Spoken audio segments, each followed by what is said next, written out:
আসসালামু আলাইকুম, শুভেচ্ছা সহ সকলকে স্বাগত জানাচ্ছি চ্যানেল আই সংবাদে। এখনকার আয়োজন নিয়ে আপনাদের সাথে আছি আমি ফাদলিহা বুশরা। শুরুতেই চলুন দেখে নেই সুপার ফ্রেশ ফর্টিফাইড সয়াবিন তেল সংবাদ শিরোনামগুলো। বিশ্ব সম্প্রদায়কে নতুন বাংলাদেশের সঙ্গে সম্পৃক্ত হতে ডক্টর ইউনূসের আহ্বান। জাতিসংঘে দেয়া বাংলায় ভাষণে ন্যায়ভিত্তিক সমাজ গড়ার তাগিদ। রাষ্ট্রযন্ত্রকে ব্যবহার করে একদলীয় শাসন কায়েম করেছিল আওয়ামী লীগ, বললেন ফখরুল। মামলা প্রত্যাহার করে তারেক রহমানকে দেশে ফেরানোর তাগিদ। দেশজুড়ে ডেঙ্গু আক্রান্তের সংখ্যা বাড়ার সাথে দীর্ঘ হচ্ছে মৃত্যুর তালিকা। আক্রান্ত হলে দ্রুত চিকিৎসকের কাছে যাওয়ার পরামর্শ। সবুজে সাজায় বাংলাদেশ স্লোগানে নেত্রকোনায় প্রকৃতি ও জীবন ক্লাবের বৃক্ষরোপণ ও চারা বিতরণ। গাছ লাগানোর বিকল্প নেই বলছেন সংশ্লিষ্টরা। এবং বৃষ্টি আর আলোর স্বল্পতায় কানপুরে বাংলাদেশ ভারত দ্বিতীয় টেস্টের প্রথম দিন মাঠে গড়ালো মাত্র ৩৫ ওভার। ৩ উইকেটে টাইগারদের সংগ্রহ ১০৭ রান। আমরা তৈরি করি বিশ্বমানের জার্মান প্রযুক্তির ভূমিকম্প সহনশীল থার্মেক্স রড, যা আপনার স্থাপনাকে নিরাপদ রাখে প্রজন্ম থেকে প্রজন্ম। সালাম স্টিল, মোস্ট ডিউরেবল স্টিল। সংবাদ শিরোনামগুলো জানাচ্ছিলাম। এখনকার এই সংবাদ আয়োজন একই সঙ্গে চ্যানেল আইয়ের ইউটিউব চ্যানেল এবং চ্যানেল আইয়ের ওটিটি প্ল্যাটফর্ম আই স্ক্রিনে লাইভ স্ট্রিম হচ্ছে। এবার জানাবো বিস্তারিত খবর। যে আকাঙ্ক্ষা নিয়ে ছাত্র জনতা বাংলাদেশে অভ্যুত্থান ঘটিয়েছে তাকে বাস্তবে রূপ দিতে বিশ্ব সম্প্রদায়কে নতুন বাংলাদেশের সঙ্গে সম্পৃক্ত হওয়ার আহ্বান জানিয়েছেন অন্তর্বর্তী সরকারের প্রধান উপদেষ্টা প্রফেসর মোহাম্মদ ইউনূস। জাতিসংঘ সাধারণ পরিষদের ৭৯তম অধিবেশনে বাংলায় দেয়া ভাষণে প্রধান উপদেষ্টা বলেন, দুর্নীতি, গণতান্ত্রিক ব্যবস্থা ধ্বংস ও অর্থ পাচার করে অতীতের সরকার যেভাবে রাষ্ট্র কাঠামোকে ধ্বংস করেছিল সেই ভুল সংশোধন করে ন্যায়ভিত্তিক সমাজ গড়ে তোলাই বর্তমান সরকারের মূল লক্ষ্য। রোহিঙ্গা সংকট সমাধানে আন্তর্জাতিক সম্প্রদায় সহযোগিতা করবে বলে প্রত্যাশা করেন ডক্টর ইউনূস। যুক্তরাষ্ট্র প্রতিনিধি রাশেদ আহমেদকে সাথে নিয়ে নিউ ইয়র্ক থেকে চকর মালিথার রিপোর্ট। ছাত্র গণ অভ্যুত্থানের মধ্য দিয়ে অন্তর্বর্তী সরকারের প্রধান হিসেবে দায়িত্ব নেওয়ার পর জাতিসংঘ সাধারণ পরিষদের ৭৯তম অধিবেশনে শান্তিতে নোবেল বিজয়ী অর্থনীতিবিদ প্রফেসর মোহাম্মদ ইউনূসের প্রথম ভাষণ। বাংলায় দেয়া প্রায় ২০ মিনিটের ভাষণে প্রথমেই প্রফেসর ইউনূস গণ অভ্যুত্থানের ছাত্র জনতার আত্মত্যাগের কথা স্মরণ করেন, যে যুগান্তকারী পরিবর্তনের কারণে জাতিসংঘের এমন মঞ্চে বিশ্ব সম্প্রদায়ের সামনে উপস্থিত হতে পেরেছেন। তার এ যাত্রায় বিশ্ব সম্প্রদায়কে সাথে চান ডক্টর ইউনূস। আমাদের মুক্তি ও গণতান্ত্রিক আকাঙ্ক্ষাকে বাস্তবে রূপ দিতে আমি তাই আজ বিশ্ব সম্প্রদায়কে আমাদের নতুন বাংলাদেশের সঙ্গে সম্পৃক্ত হওয়ার উদাত্ত আহ্বান জানাচ্ছি। গণতন্ত্র, আইনের শাসন, সমতা, সমৃদ্ধি অর্জনের মাধ্যমে একটি ন্যায়ভিত্তিক সমাজ হিসেবে আত্মপ্রকাশের অভিপ্রায় বাস্তবায়নে আমি বাংলাদেশের প্রতি আন্তর্জাতিক সম্প্রদায়ের সমর্থন ও গভীরতর সম্পর্ক গঠন করার জন্য আহ্বান জানাচ্ছি। আগের সরকারের অনিয়ম দুর্নীতির কথা উল্লেখ করে বিশ্ববাসীকে প্রধান উপদেষ্টা জানান, তিনি এমন সমাজ গড়তে চান যেখানে বাক স্বাধীনতা থাকবে, থাকবে ভোটাধিকার, থাকবে না ভয়ের রাজনীতি। এই দায়িত্ব গ্রহণের পর আমরা গভীর বিস্ময় ও হতাশার সঙ্গে মুখোমুখিভাবে দেখতে পাচ্ছি কিভাবে সর্বগ্রাসী দুর্নীতি একটি কার্যকর গণতান্ত্রিক ব্যবস্থাকে ধ্বংসস্তূপে পরিণত করেছে, কিভাবে রাষ্ট্রের মূল প্রতিষ্ঠানগুলোকে নির্মমভাবে দলীয়করণের আবর্তে বন্দী করে রাখা হয়েছিল, কিভাবে জনগণের অর্থকে লুটপাট করা হয়েছিল। আমাদের দেশের মানুষ মুক্তভাবে কথা বলবে, ভয়ভীতি ছাড়া সমাবেশ করবে, তাদের পছন্দের ব্যক্তিকে ভোট দিয়ে নির্বাচিত করবে, এটাই জাতির আকাঙ্ক্ষা। বিশ্বকে দারিদ্র্যমুক্ত করতে ডক্টর ইউনূস তার ৩-০ তত্ত্ব তুলে ধরেন বিশ্ব নেতাদের সামনে। চাকরি প্রার্থী না হয়ে উদ্যোক্তা হতে বলেন। শূন্য দারিদ্র্য, শূন্য বেকারত্ব এবং শূন্য নেট কার্বন নিঃসরণ অর্জন করতে পারি, যেখানে পৃথিবীর প্রতিটি তরুণ তরুণী চাকরি প্রার্থী না হয়ে বরং উদ্যোক্তা হিসেবে নিজেকে প্রতিষ্ঠিত করার সুযোগ পাবে। তারা যেন এই সম্পদের সীমাবদ্ধতা সত্ত্বেও নিজ নিজ সৃজনশীলতার বিকাশ করতে পারে, যেখানে একটি ব্যবসায়িক উদ্যোগ সামাজিক সুফল, অর্থনৈতিক মুনাফা এবং প্রকৃতির প্রতি দায়িত্বশীলতার মধ্যে একটি চমৎকার ভারসাম্য আনতে পারে। রোহিঙ্গা সংকটের কারণে বাংলাদেশের সামাজিক, অর্থনৈতিক এবং পরিবেশগত ক্ষতির কথাও উল্লেখ করেন অন্তর্বর্তী সরকার প্রধান। আমরা রোহিঙ্গাদের জন্য মানবিক সহায়তা কার্যক্রম চালু রাখা এবং তাদের টেকসই প্রত্যাবর্তন নিশ্চিত করার উদ্দেশ্যে আন্তর্জাতিক সম্প্রদায়ের পর্যাপ্ত সহায়তা অব্যাহত রাখার আহ্বান জানাচ্ছি। রোহিঙ্গারা যাতে পর্যাপ্ত নিরাপত্তা ও অধিকার নিশ্চিত করে তাদের নিজ ভূমি রাখাইনে ফিরে যেতে পারে, তার পথ সুগম করা অত্যন্ত দরকার। মায়ানমারে প্রতিনিয়ত পরিবর্তনশীল অবস্থা বিবেচনা রেখে বাংলাদেশ আন্তর্জাতিক সম্প্রদায়ের সাথে একযোগে রোহিঙ্গাদের নিজ দেশে মর্যাদাপূর্ণ টেকসই প্রত্যাবর্তনের জন্য পরিবেশ সৃষ্টিতে কাজ করতে প্রস্তুত। ফিলিস্তিনে হামলা বন্ধ করে দ্রুততম সময়ে যুদ্ধবিরতিরও আহ্বান জানান শান্তিতে নোবেল বিজয়ী এই সরকার প্রধান। ভাষণে প্রধান উপদেষ্টা শুধু বাংলাদেশ প্রসঙ্গ নয়, তুলে ধরেছেন বৈশ্বিক নানা সংকট, ফিলিস্তিনে গণহত্যা, রাশিয়া ইউক্রেন যুদ্ধ, জলবায়ু পরিবর্তনের বিরূপ প্রভাব, অভিবাসনের মতো বিষয়গুলো উঠে এসেছে শান্তিতে নোবেল বিজয়ীর এই ভাষণে। বিশ্বের সামগ্রিক উন্নয়ন এবং নতুন একতার উপর জোর দিয়েছেন তিনি। চকর মালিথা, চ্যানেল আই, জাতিসংঘ সদর দপ্তর, নিউ ইয়র্ক। জাতিসংঘের সাধারণ পরিষদের ৭৯তম অধিবেশনে অন্তর্বর্তী সরকারের প্রধান উপদেষ্টা ডক্টর মোহাম্মদ ইউনূসের দেয়া ভাষণের প্রতিক্রিয়া জানাতে যুক্তরাষ্ট্রের নিউ ইয়র্কে জাতিসংঘ সদর দপ্তর থেকে আমাদের সঙ্গে যুক্ত হচ্ছেন চকর মালিথা। সরাসরি যাচ্ছি তার কাছে। চকর, প্রধান উপদেষ্টার ভাষণ আমরা সকলেই শুনলাম, তো দেশি বিদেশি পর্যবেক্ষকরা কি প্রতিক্রিয়া জানাচ্ছেন?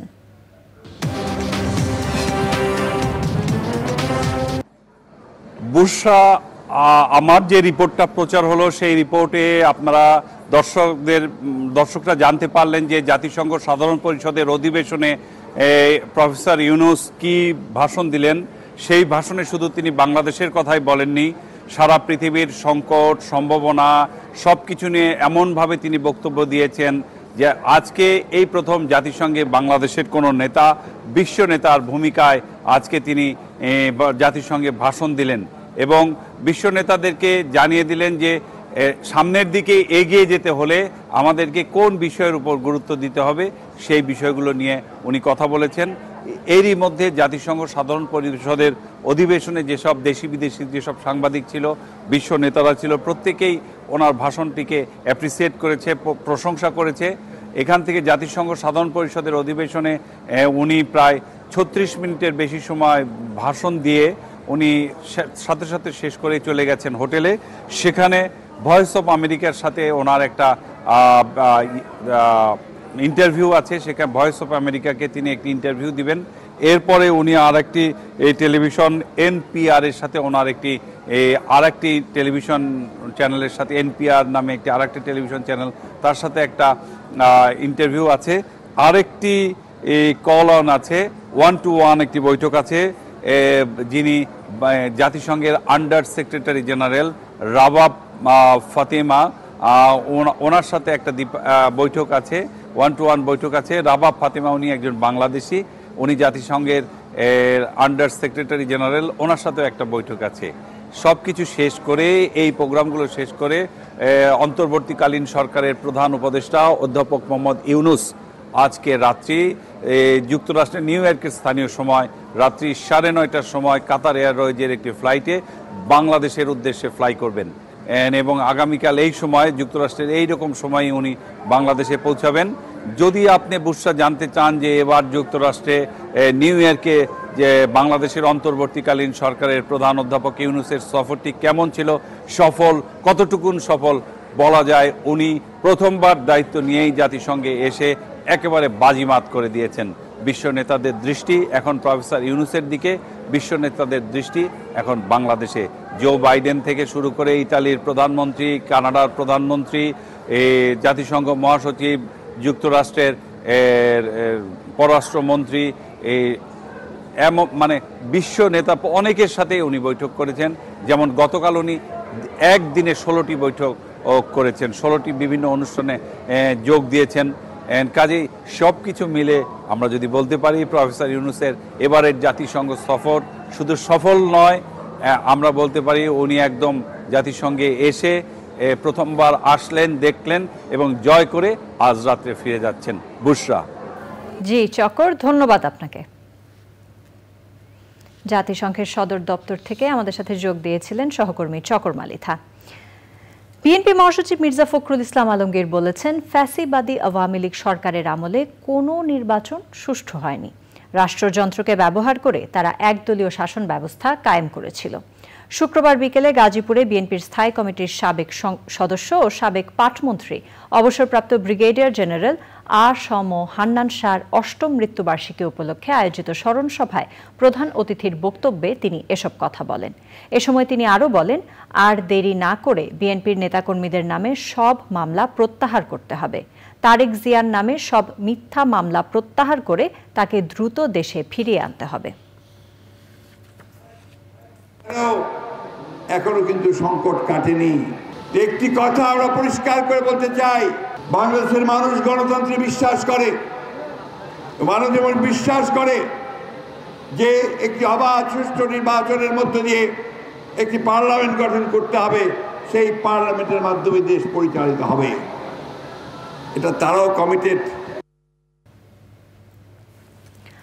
দেশজুড়ে ভয়াবহ আকার ধারণ করছে ডেঙ্গু। প্রতিদিনই বাড়ছে আক্রান্তের সংখ্যা, সেই সঙ্গে দীর্ঘ হচ্ছে মৃত্যুর তালিকা। চলতি বছরে এখন পর্যন্ত ডেঙ্গু আক্রান্ত হয়ে হাসপাতালে ভর্তি হয়েছেন প্রায় ২৮,০০০ মানুষ। সরকারি হিসেবে আজ সকাল পর্যন্ত ডেঙ্গু আক্রান্ত হয়ে আরও 2 জনের মৃত্যু হয়েছে। এ নিয়ে সারা দেশে মারা গেছেন ১৪৩ জন। ডেঙ্গু আক্রান্ত হলে দ্রুত চিকিৎসকের কাছে যাওয়ার পরামর্শ দিয়েছেন বিশেষজ্ঞরা। তাফিমুল ইসলামের রিপোর্ট। সাম্প্রতিক টানা বৃষ্টিতে বিভিন্ন স্থানে জমছে পানি, এতে বাড়ছে এডিস মশার উপদ্রব, সাথে বাড়ছে ডেঙ্গু রোগী। শুধু রাজধানী নয়, জেলা শহরেও ভয়াবহ আকার ধারণ করছে ডেঙ্গু। ডেঙ্গুর প্রকোপ বাড়তে থাকায় রাজধানীর হাসপাতালগুলোতেও বাড়ছে রোগী। পাতলা পায়খানা হয়েছিল, বমি হয়েছিল, জ্বর হয়েছিল, শরীর পুরো ব্যথা ছিল। ডেঙ্গু হয়েছে আইসি কালকে রাতে ভর্তি হয়েছি, এখন আলহামদুলিল্লাহ একটু মোটামুটি সুস্থ। ডেঙ্গুতে আক্রান্ত হয়েছে, এখন মোটামুটি একটু সুস্থ হয়েছে। জ্বরের জন্য যা প্যারাসিটামল গ্রুপের এগুলো খাইছি, 4 দিন পরেও জ্বর কমে নাই, পরে টেস্ট করছি 4 দিনের দিন ডেঙ্গু ধরা পড়ছে। ডেঙ্গু আক্রান্ত রোগীর জ্বর কমার পরবর্তী 72 ঘন্টা খুব গুরুত্বপূর্ণ জানিয়ে শহীদ সোহরাওয়ার্দী মেডিকেল কলেজ হাসপাতালের পরিচালক ডাক্তার সফিউর রহমান বলেছেন, ডেঙ্গু আক্রান্ত হলে আতঙ্কিত না হয়ে দ্রুত ডাক্তারের পরামর্শ নেওয়া জরুরি। মাড়ির দিয়ে রক্ত পড়ে বা আপনার গায়ে মশার কামড়ের মতো লাল লাল ছোট ছোট দাগ হয়, তাহলে বুঝতে হবে যে আপনার প্লাটিলেট কমে গেছে, সেক্ষেত্রে আপনার হসপিটালে শরণাপন্ন হতে হবে। সব মিলিয়ে আসলে ডেঙ্গু ব্যবস্থাপনা যদি আমরা যথাযথভাবে ন্যাশনাল গাইডলাইন মেনে করি, আমাদের ডাক্তাররা তো ন্যাশনাল গাইডলাইন মেনে করেও, রোগীদেরকেও তো সতর্ক হতে হবে। বিশেষজ্ঞরা বলছেন, পাত্রের পানি জমতে না দেওয়া ও সামাজিক সচেতনতাই পারে ডেঙ্গুর প্রকোপ কমাতে। তাফিমুল ইসলাম, চ্যানেল আই, ঢাকা। সবুজে সাজাই বাংলাদেশ স্লোগানকে ধারণ করে গত বছর বৃক্ষরোপণ কর্মসূচি করে দেশ জুড়ে ব্যাপক সারা জায়গায় প্রকৃতি ও জীবন ফাউন্ডেশনের প্রকৃতি ও জীবন ক্লাব। এরই ধারাবাহিকতায় জলবায়ুর ক্ষতিকর প্রভাব মোকাবেলায় এবারও সারা দেশে বৃক্ষরোপণ কর্মসূচি করছে প্রকৃতি ও জীবন ক্লাব। নেত্রকোনায় বৃক্ষরোপণ ও চারা বিতরণে অংশ নিয়ে বিশিষ্টজনরা বলেছেন, সবুজ পৃথিবী গড়তে বৃক্ষরোপণের বিকল্প নেই। জাহিদ হাসানের তথ্যে সাবরিনা হাসানের রিপোর্ট। বনাঞ্চল কমে যাওয়ায় নেত্রকোনায় বেড়েছে প্রাকৃতিক দুর্যোগ, দীর্ঘ হচ্ছে জলবায়ু উদ্বাস্তুর তালিকাও। জীবন জীবিকা রক্ষায় বিপর্যস্ত পরিবেশে প্রাণ ফেরাতে নেত্রকোনায় প্রকৃতি ও জীবন ক্লাবের বৃক্ষরোপণ। সবুজে সাজাই বাংলাদেশ প্রতিপাদ্যে নেত্রকোনায় ফলদ, বনজ ও ঔষধি গাছের চারা বিতরণ করা হয়েছে।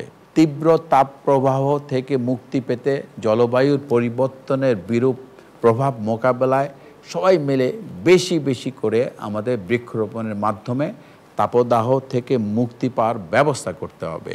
যে গাছ আমরা আজকে লাগাচ্ছি সেটা শুধু আমরাই সুফল পাবো না, আমাদের ভবিষ্যৎ প্রজন্ম এর থেকে সুফল পাবে। সবার হাত যখন এক হবে তখনই কিন্তু এই বাংলাদেশটা ভালো থাকবে, আমরা ভালো থাকব, আমাদের ভবিষ্যৎ প্রজন্ম ভালো থাকবে। সুতরাং আসুন আমরা সবাই একসাথে এই বাংলাদেশটাকে সবুজে সাজিয়ে ফেলি। উপজেলা দুর্যোগ ব্যবস্থাপনা দপ্তরের সহযোগিতায় সপ্তাহব্যাপী কার্যক্রমে 10টি সড়কের দুপাশে 8000 ফলদ ও বনজ গাছের চারা রোপণ করা হয়। তাল গাছ খুবই উপকারী, যার ফলে আমরা অনেক প্রাকৃতিক দুর্যোগ থেকে রক্ষা পাই। সারি সারি লাগাল তারা রাস্তাঘাটে মানুষ কাজ কাম করে, তাহলে বসে ছায়ার মধ্যে জিরানি যা। আমাদের এলাকায় অনেক বেশি বজ্রপাত হয়, এই বজ্রপাত থেকে রক্ষা পাওয়া যায়।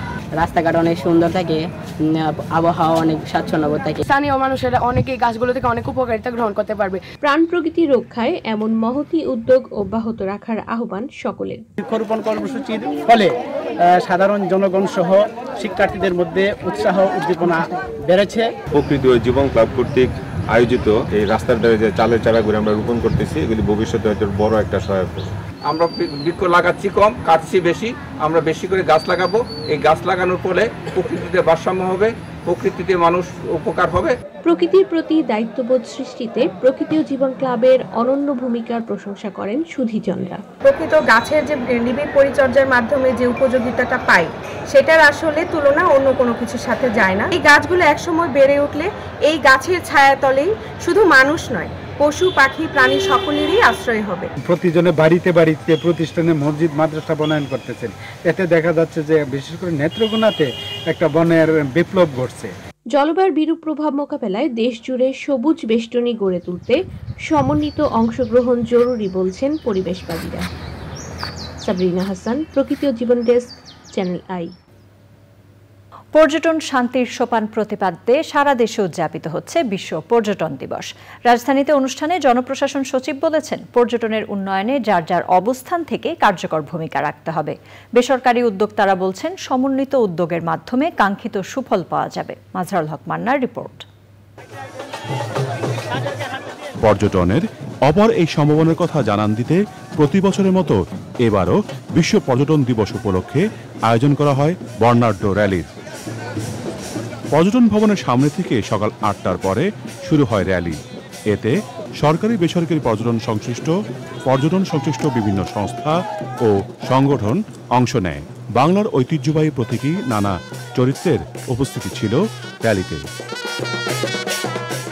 আমরা এই মুহূর্তে যা চাচ্ছি যে ট্যুর অপারেটরের উপর যে অ্যাক্ট যে আইন বিধিমালায় যে অসামঞ্জস্য রয়েছে তুলে ফেলা হোক।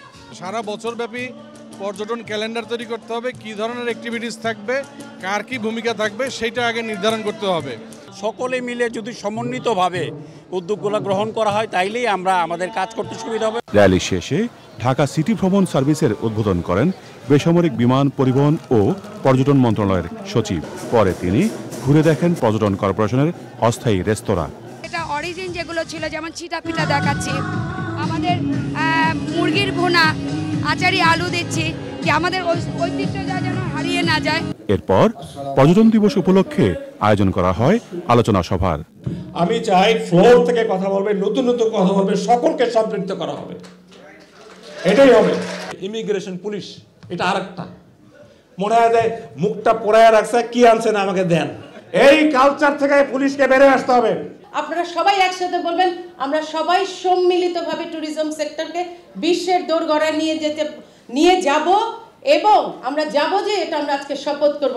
পর্যটন দিবস উপলক্ষে ভবিষ্যতে আরো বড় পরিসরে অনুষ্ঠান আয়োজনের কথা জানায় মন্ত্রণালয়। মাজহারুল হক মান্না, চ্যানেল আই, ঢাকা। প্রিয় দর্শক, আপনারা দেখছেন চ্যানেল আই সংবাদ। সময় হয়ে গেল একটি বিরতি নেবার। বিরতির পর অন্যান্য খবরের সাথে আরো জানিয়ে ফিরব। বিরতির পর সাথে থাকার জন্য ধন্যবাদ সবাইকে। বিএনপির স্থায়ী কমিটির সদস্য নজরুল ইসলাম খান বলেছেন, দেশে এখনো গণতন্ত্র প্রতিষ্ঠিত হয়নি। গণতন্ত্র পুনঃপ্রতিষ্ঠার জন্য বিএনপির লড়াই চলছে। শুক্রবার বিকেলে ময়মনসিংহের ধোবাউড়া উপজেলার কালিকাবাড়ি গ্রামে ছাত্র আন্দোলনে গুলিতে নিহত মাওলানা মোহাম্মদ সাদিকুর রহমানের পরিবারের খোঁজ খবর ও সহযোগিতা প্রদান শেষে তিনি বলেন, বিএনপিতে চাঁদাবাজি, দখলদারিত্ব নেই এবং যারা এসব করবেন তাদের বিরুদ্ধে তারেক রহমানের নির্দেশে ব্যবস্থা নেওয়া হবে। আন্দোলন করতে গিয়ে যারা শহীদ এবং আহত হয়েছেন, যার যা সাধ্য অনুযায়ী তাই নিয়ে তাদের পাশে দাঁড়ানোর আহ্বান জানান তিনি। গুম ও নিখোঁজের ঘটনায় আইন সংশোধনের মাধ্যমে আন্তর্জাতিক অপরাধ ট্রাইব্যুনালে জড়িতদের বিচার দাবি করেছেন ভুক্তভোগী পরিবার। একই সঙ্গে আয়না ঘরসহ সব ডিটেনশন সেলের কার্যক্রম উন্মুক্ত করার দাবিও জানান তারা। বিকেলে জাতীয় জাদুঘরে আলোচনা সভায় বক্তারা বলেন, বিচার প্রক্রিয়ার পূর্ণাঙ্গ স্বচ্ছতা না আনলে বিচার ব্যবস্থার প্রতি ভুক্তভোগীদের আস্থা ফিরবে না। এছাড়া যারা এখনো গুম রয়েছেন তাদের ফিরিয়ে দিতে অন্তর্বর্তী সরকারের হস্তক্ষেপ কামনা করেন তারা। এই আলোচনার আয়োজন করে মায়ের ডাক সংগঠন। জোরপূর্বক গুম ও বিচার প্রক্রিয়া এবং করণীয় শীর্ষক সভায় অংশ নেন আইনজীবী, সংগঠনের সদস্য ও ভুক্তভোগীদের স্বজনরা।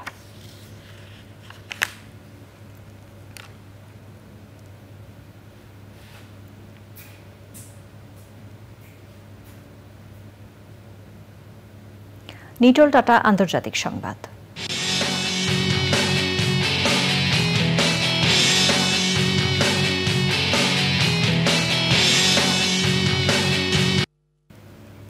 যুক্তরাষ্ট্রের ফ্লোরিডা, জর্জিয়া ও নর্থ ক্যারোলাইনা অঙ্গরাজ্যের উপকূলে হারিকেন হেলেনের তাণ্ডবে কমপক্ষে 15 জন নিহত হয়েছে। বিদ্যুৎ বিচ্ছিন্ন হয়ে পড়েছে লাখো মানুষ। ইউএস ন্যাশনাল হারিকেন সেন্টার জানিয়েছে, স্থানীয় সময় বৃহস্পতিবার রাতে ফ্লোরিডা অঙ্গরাজ্যের পেরি শহরের কাছে স্থলভাগে আঘাত হানে হেলেন। আরও শক্তিশালী হয়ে হারিকেনটি অত্যন্ত বিপজ্জনক ক্যাটাগরি 4 হারিকেনে পরিণত হয়। ঝড়ের সময় ঘন্টায় 225 কিলোমিটার বেগে বাতাস প্রবাহিত হয়ে দক্ষিণ বিগ বেন্ড এলাকায় আঘাত হানে। হারিকেন হেলেন এখন গ্রীষ্মমণ্ডলীয় ঝড়ে দুর্বল হয়ে জর্জিয়ার উপর দিয়ে চলে গেছে। এখন পর্যন্ত হেলেনের প্রভাবে 15 জন নিহত হওয়ার খবর জানিয়েছে সংবাদ মাধ্যম সিএনএন। এছাড়া ভয়াবহ ঝড়ে 11 লাখেরও বেশি বাড়ি বিদ্যুৎবিহীন অবস্থায় রয়েছে এবং অনেক রাস্তাঘাট পানিতে তলিয়ে গেছে। কয়েক দশকের মধ্যে মেক্সিকো উপসাগরীয় ঝড়গুলোর মধ্যে এটি বড় ধরনের ঝড় বলছেন বিশেষজ্ঞরা। এবারে আই স্ক্রিন সাংস্কৃতিক সংবাদ।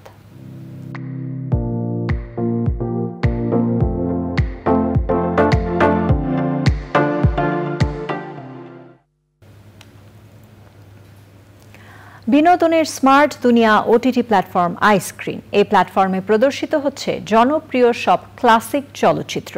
তারই ধারাবাহিকতায় দর্শকদের জন্য সুপারস্টার শাকিব খানের 4টি সিনেমা নিয়ে এসেছে আই স্ক্রিন। আই স্ক্রিন প্ল্যাটফর্মে শাকিব খানের সিনেমাগুলো হলো পাসওয়ার্ড, আদরের জামাই, দেবদাস ও শুভা। আই স্ক্রিন সাবস্ক্রাইব করে চলচ্চিত্রগুলো দেখতে পারবেন দর্শক।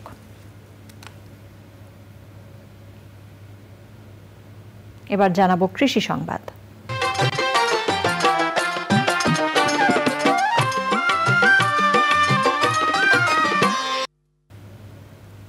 অমৌসুমী তরমুজ চাষে ভাগ্য বদলাতে শুরু করেছে খুলনার বটিয়াঘাটা উপজেলার সুরখালী ইউনিয়নের কৃষকদের।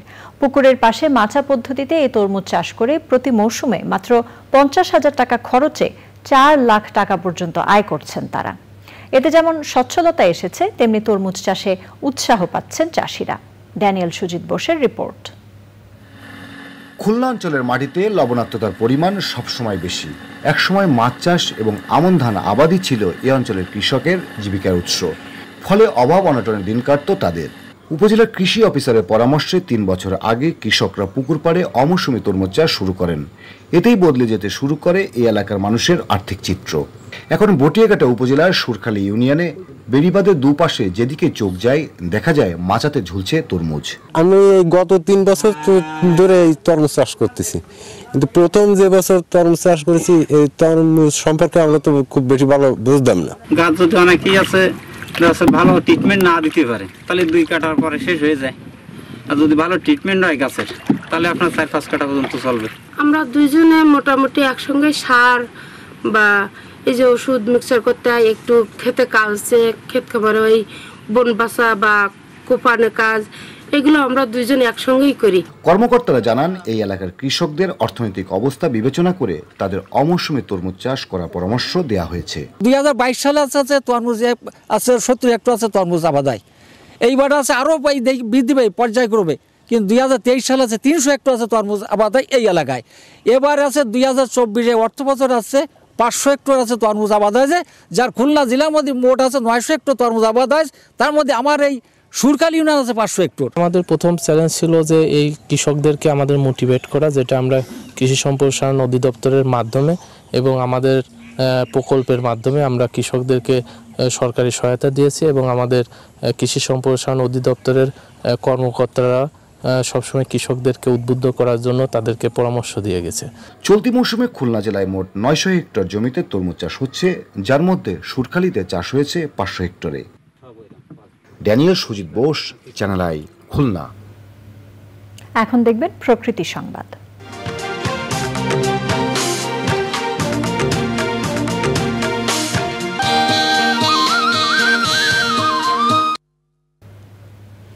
বছর ঘুরে অপার্থিব সৌন্দর্যের পসরা নিয়ে হাজির হলো শরৎ। সাদা মেঘের ভেলা, কাশবন আর বর্ণিল ফুলের ডালিতে সেজেছে প্রকৃতি। আবহমান বাংলার চিরায়ত রূপ ধরে রাখতে বার্তা দিচ্ছে পরিবেশ সংরক্ষণের। গোলাম মোস্তফার তথ্যে আফরোজা হাসির রিপোর্ট।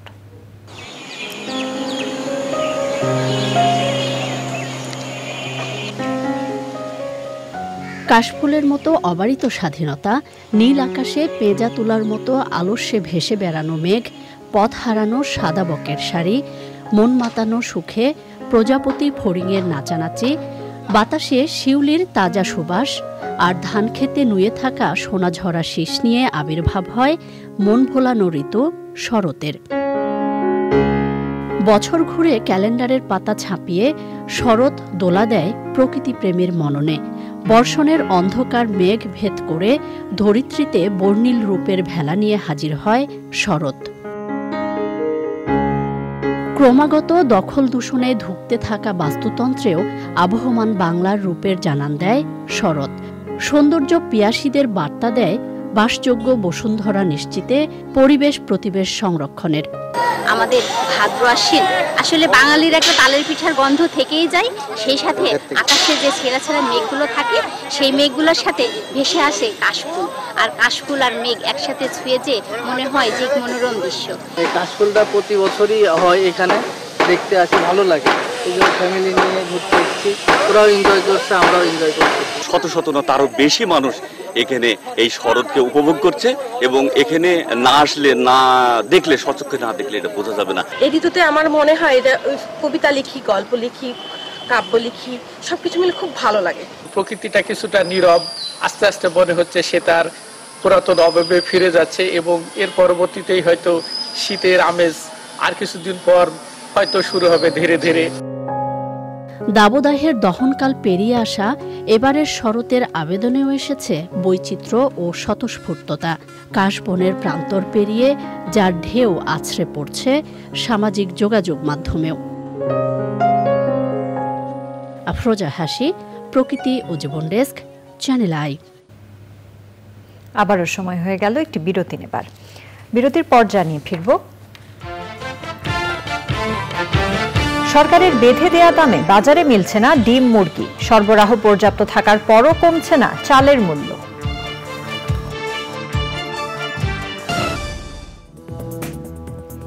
বিরতির পর সাথে থাকার জন্য ধন্যবাদ সবাইকে। নিত্যপণ্যের দামে লাগাম টানা যাচ্ছে না। ব্রয়লার ও সোনালী মুরগি এবং ডিমের দাম সরকারিভাবে বেঁধে দেয়া হলেও বাজারে বিক্রি হচ্ছে বেশি দামে। কাঁচামরিচ সহ দাম বেড়েছে প্রায় সব সবজির। আগে থেকে বেড়ে থাকা চালের দামও কমেনি, যদিও সরবরাহ পর্যাপ্ত আছে জানান বিক্রেতারা। পরাগ আজিমের রিপোর্ট। বাজারে পেঁয়াজ, রসুন, আদা, ডাল, আলু সহ কিছু নিত্যপণ্যের দাম নতুন করে বাড়েনি। ক্রেতাদের কাছে আপাতত স্বস্তির খবর এটুকুই। আলু বেচতেছি আপনার 55 টাকা কেজি, আর দেশি পেঁয়াজ বেচতেছি 115 টাকা কেজি, আর রসুন বেচতেছি বড়টা 210 টাকা, দেশিটা 230 টাকা। আগে থেকেই ঊর্ধ্বমুখী চালের দামকে আর নামানো যাচ্ছে না, অথচ বিক্রেতারা বলছেন আড়তে চালের ঘাটতি নেই। আমরা যেখান থেকে চাল আনি, বাজারে ব্যাপক চাল সরবরাহ আছে, চালের দাম বাড়তি। আমার মনে হয় যেন এটা যদি ধরে তাহলে মেল মালিক বা আড়তদার দেখতে হবে। আমরা কেজি 2 টাকা লাভ করি। বাজারে কাঁচামরিচের দাম মান অনুযায়ী 220 থেকে শুরু করে 300 টাকা কেজি। 240 টাকা কেজি ইন্ডিয়ান মরিচ। আমার এই মরিচ একবারে ফ্রেশ, একটা মরিচ আপনি মনে করেন 50 পাইবেন। এটা আমি পাল্লাতে বেশি দিয়ে আনছি, বেশি বেচতেছি। সবজির দামও অনেক বেশি, বেগুনের কেজি 140 টাকা। এই যে জিনিসগুলোর দাম বেশি, এগুলো আমরা কারণ যখন আমরা যাই তখন আমরা দেখি অনেক দাম। ডিমের ডজন সরকারিভাবে 142 টাকা বেঁধে দেওয়া হলেও শুরু থেকেই কেউ মানছে না এই দাম। বিক্রি হচ্ছে 160 টাকা ডজন দরে। ডিম মানে আমরা আরো থেকে পারমের রেট দিছে না কোন সরকারি রেট দিছে এই ডিমগুলি আমরা পাই না। বাজারে গেলে টাকা লইয়া যায় কিন্তু টাকা তাহার সত্ত্বেও মাল পাইতাছি না আমরা চাহিদা মতো। ব্রয়লার ও সোনালী মুরগি বিক্রি হচ্ছে নির্ধারিত দামের চেয়ে 10 থেকে 15 টাকা বেশি দামে। সোনালী এটা কিন্তু কিনতেই হয় 280 টাকা, কিন্তু এটা সবসময় পাওয়া যায় না। দেখতে সোনালীর মতো, অ্যাকচুয়ালি সোনালী না, ওটার দাম বেশি, ওটা খুব ক্রাইসিস। তো আমাদের কেনা বেশি, আমরা তো ওখান থেকে কিনতে পারতেছি না। নিত্য পণ্যের বাড়তি দামে নাভিশ্বাস উঠছে ক্রেতাদের। বেগুন 140 টাকা, তারপরে আর অন্য বাজার আর কিভাবে করবো, সবকিছু সাধ্যের বাইরে চলে যাচ্ছে। আমার যা সামর্থ্য তার বাইরে বাজার দর। সারা বিশ্বকে উনি হাতে এনেছেন, সারা বিশ্ব ওনার পিছনে, কাজে সামান্য দ্রব্যমূল্য এই সরকার অবশ্যই নিয়ন্ত্রণ আনতে পারবেন। নতুন বাংলাদেশে অনেক কিছুতে সংস্কার শুরু হলেও দ্রব্যমূল্য কমানোর ক্ষেত্রে এখনও পুরোপুরি সফল হতে পারেনি সরকার। তবে সাধারণ মানুষ মনে করছেন সরকার চেষ্টা করলে নিত্যপণ্যের দাম অবশ্যই সাধারণ মানুষের নাগালের মধ্যেই চলে আসবে। পরাগ আজিম, চ্যানেল আই, ঢাকা। দেশে ফিরেছেন দৈনিক আমার দেশ পত্রিকার সম্পাদক ডক্টর মাহমুদুর রহমান। সকাল 9টার কিছুক্ষণ পরে হযরত শাহজালাল আন্তর্জাতিক বিমানবন্দরে পৌঁছান তিনি। বিমানবন্দরে জামায়াতে ইসলামী সহ বিভিন্ন সংগঠন তাকে স্বাগত জানায়। সংক্ষিপ্ত বক্তব্যে মাহমুদুর রহমান বলেন, বিদ্বেষের কারণে শেখ হাসিনার সরকার তার বিরুদ্ধে শতাধিক মামলা করেছে। এসব মামলা আইনিভাবে মোকাবেলা করার কথা বলেন তিনি। ছাত্র জনতার আন্দোলনে শহীদদের কথা স্মরণ করেন মাহমুদুর রহমান। পরাজিত ফ্যাসিস্ট শক্তি নতুন করে চক্রান্ত করছে বলেও অভিযোগ করেন দীর্ঘ 6 বছর দেশের বাইরে থাকা এই সাংবাদিক।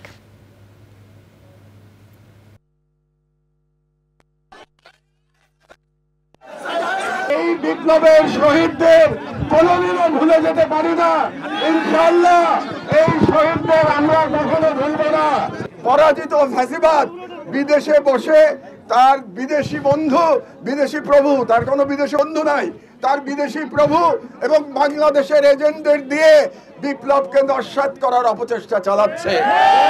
আপনাদের কাছে আমার স্বনির্বন্ধ অনুরোধ, একজন সিনিয়র সিটিজেন হিসেবে এবং আপনাদের লড়াইয়ের সাথী হিসেবে আমার অনুরোধ যে আপনাদের মধ্যে যেন কোনো অনৈক্য না আসে। বেসরকারি টেলিভিশন ড্রাইভারদের জন্য রেশনিং ব্যবস্থা চালু করা, স্বাস্থ্য ও জীবন বীমা, ওভারটাইম ও বোনাস সহ নিয়মিত বেতন পাওয়ার দাবি জানিয়েছে বেসরকারি টেলিভিশন ড্রাইভার্স অ্যাসোসিয়েশন বাংলাদেশ। বিকেলে রাজধানীর কারওয়ান বাজারে মতবিনিময় সভায় তারা এ দাবি জানান। অনুষ্ঠানের প্রধান অতিথি ছিলেন ঢাকা বিশ্ববিদ্যালয়ের গণযোগাযোগ ও সাংবাদিকতা বিভাগের অধ্যাপক রোবায়েত ফেরদৌস।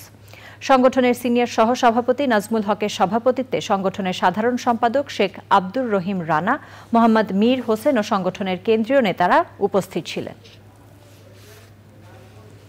সংগঠনের 2 শতাধিক মানব ক্যালকুলেটর শিশু কিশোরের অংশগ্রহণে শেষ হল abacus speed master season 2 grand finale. শিশুদের মেধা বিকাশে মজারুর একটি জনপ্রিয় কোর্স অ্যাবাকাস মাইন্ড ম্যাথ। এই কোর্সের শিক্ষার্থীরাই প্রতিযোগিতায় অংশগ্রহণ করে। Online education platform Mojaru education technologies limited আয়োজিত এই প্রতিযোগিতায় সারা দেশ থেকে 1000-এরও বেশি ক্ষুদে শিক্ষার্থী অংশগ্রহণ করে। এর মধ্যে থেকে বাছাইকৃত 236 জনকে নিয়ে বাংলা একাডেমিতে হয়েছে গ্র্যান্ড ফিনালে। প্রতিযোগিতায় বিজয়ীদের হাতে মজারুর পক্ষ থেকে 1 লাখ টাকার শিক্ষাবৃত্তি, ক্রেস্ট, মেডেল ও সনদপত্র প্রদান করা হয়।